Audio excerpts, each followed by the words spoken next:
अरे मैंने तो पहले ही कहा था, जेठ जी और जेठानी जी बहुत चालाकी दिखा रहे हैं। तुम्हारे माँ बाबू जी को यहाँ छोड़कर खुद मजे ले रहे हैं। हमने क्या इनका ठेका ले रखा है? इनकी वजह से हम कहीं घूमने भी नहीं जा सकते। मुझे कुछ नहीं पता, आज ही जेठ जी से बात करिए, इन दोनों को यहाँ से लेकर जाए। माही ने अपने पति विवेक से चिल्लाते हुए कहा। अरे माही, तुम चिंता मत करो, मैं अभी भैया से बात करता हूँ। हेलो भैया, बहुत दिन हो गए हैं, माँ और बाबूजी को अपने साथ रखो। क्या सारी जिंदगी का बोझ मैं ही उठाऊंगा क्या? और देखा जाए तो अपनी कमाई का ज्यादा हिस्सा तो इन्होंने आप पर ही खर्च किया है, फिर मैं ही इनकी जिम्मेदारी क्यों उठाऊं? विवेक अपने बड़े भाई राजेश से फोन पर कहता है। राजेश बोला, अरे मुझसे ज्यादा पैसा तो तुझ पर खर्च किया है। मैंने तो अपनी पढ़ाई भी पूरी नहीं की थी, तभी नौकरी पर लग गया। और तुझे तो 12वीं के बाद इंजीनियरिंग करवाया, साथ में कोचिंग भी करवाया। इसलिए तुम पर ज्यादा खर्चा हुआ है तो तुम ही इनको अपने पास रखोगे। विवेक बोला, मुझे नहीं पता कुछ भी। मैंने अपने घूमने का प्रोग्राम बना लिया है और मैं कल ही उन्हें वहां भेज रहा हूँ। अब वह आपके घर पर रहे या सड़क पर, मुझे इससे कोई मतलब नहीं है। और हाँ, इस बार तो घर और जमीन का भी हिसाब करना होगा। इतने सालों से आप इतने बड़े घर में मजे से रह रहे हैं और यहाँ मैं किराए के मकान में रह रहा हूँ। इसका हिसाब भी तो लगाना बहुत जरूरी है। इतना कहकर विवेक ने फोन काट दिया। राजेश की माँ सरस्वती जी यह सब सुन रही थी। लड़खड़ाते हुए कदमों से वह अपने कमरे में गई। वहां उनके पति मदन लाल जी बोले, अरे सरस्वती, तुम्हारे चेहरे का रंग क्यों उड़ा हुआ है? बहुत परेशान लग रही हो। क्या फिर से बहू ने कुछ कहा? सरस्वती जी बोली, बहू को ही क्या बोलूं जब अपना ही बेटा स्वार्थी निकले। सरस्वती जी ने अपने पति से सब कुछ बताया, जिसे सुनकर मदन लाल जी बोले, सरस्वती, यह कलयुग है। आजकल की औलाद माता पिता के लिए नहीं बल्कि संपत्ति के लिए लड़ती है। अब तो माँ बाप को बच्चे बंजर जमीन समझते हैं और फिर उसी जमीन के लिए लड़ते हैं। शायद हमारी किस्मत में यह सब भी देखना लिखा था। इतना कहकर दोनों रोते और एक दूसरे को सांत्वना देते थे। अगले दिन विवेक अपने माँ बाबूजी से बोला, लो माँ बाबूजी, भैया के पास जाने के लिए आप दोनों की टिकट करवा दी है। आराम के चक्कर में आप लोग हर बार यहाँ चले आते हैं, वहां तो एक साल भी नहीं टिकते हैं। और हाँ सासू माँ, जेठ जी से बोलना गांव की खेती बाड़ी से भी आमदन होती है, उसका भी हिसाब आधा आधा करे। बहुत दिन हो गए हैं उन्हें अकेले कमाई खाते खाते। माही ने आंखों को मटकाते हुए कहा। बेटे बहू की बात सुन माता पिता दंग रह गए। अगले दिन दोनों को रिक्शे पर बैठाकर हाथ में कपड़ों का झोला और कुछ पैसे देकर विवेक बोला, अब आपकी इतनी उम्र हो गई है कि गाड़ी पर तो खुद ही चढ़ जाएंगे, तो मुझे वहां जाने की क्या जरूरत है? वहीं विवेक की पत्नी माही धीरे से पति के कान में बोली, हाँ, यह कौन से बच्चे हैं जो गुम हो जाएंगे? और गुम हो भी गए तो कौन इस बोझ को अपने साथ रखेगा? मदन लाल जी बेटे से बोले, बेटा, संपत्ति के चक्कर में क्यों भाई से अपना रिश्ता खराब करते हो? विवेक बोला, बाबूजी, यह ज्ञान की बातें अपने पास रखिए। जीवन में ज्ञान नहीं, पैसे की जरूरत पड़ती है। बेटे की बात सुन चुपचाप दोनों पति पत्नी रिक्शे में बैठ स्टेशन की तरफ चल दिए। रास्ते में मदन लाल जी बोले, सरस्वती, दुनिया बहुत बदल गई है। अब बच्चे माँ बाप को नहीं, उनके पैसे को चाहते हैं। इसमें उनका भी दोष नहीं, कहीं ना कहीं दोषी हम हैं, जो जीवन भर अपना पेट काट कर संपत्ति अर्जित करते रहे।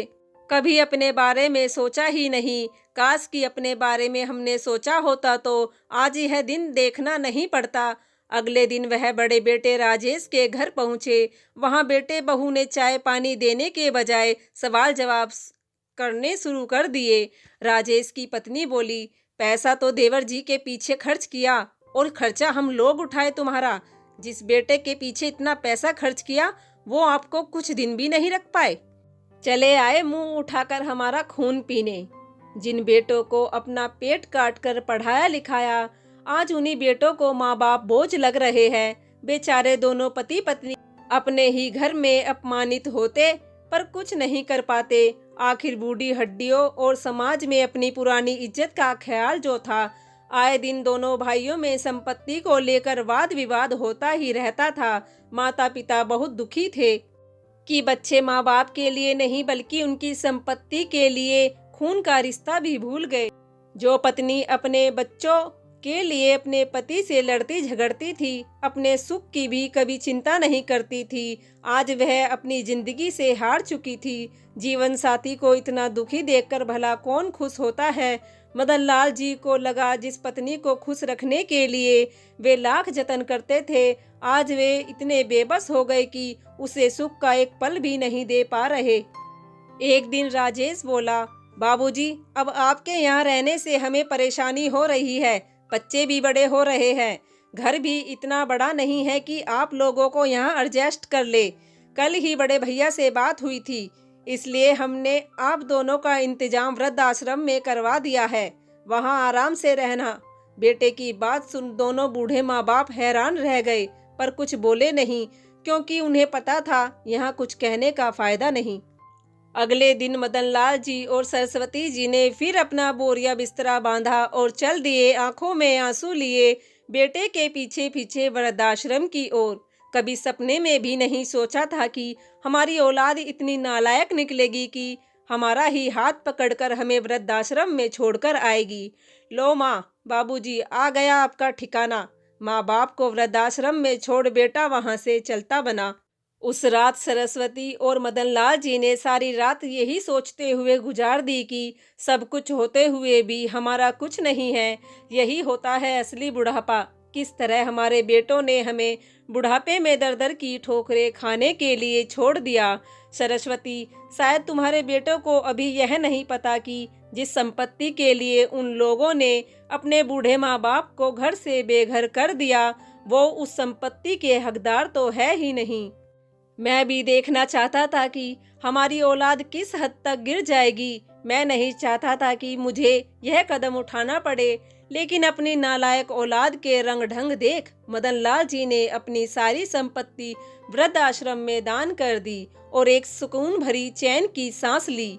कुछ दिन बाद दोनों बेटों को इस बारे में पता चला तो चारों बेटा बहू नाक रगड़ते हुए मदन लाल और सरस्वती जी के पैरों में गिर गए और उनसे माफी मांगने लगे। माँ, बाबूजी, घर चलो, हमें माफ कर दो, हमसे बहुत बड़ी गलती हो गई। कौन सा घर बेटे? अब हमारा ठिकाना यही है, वृद्ध आश्रम में।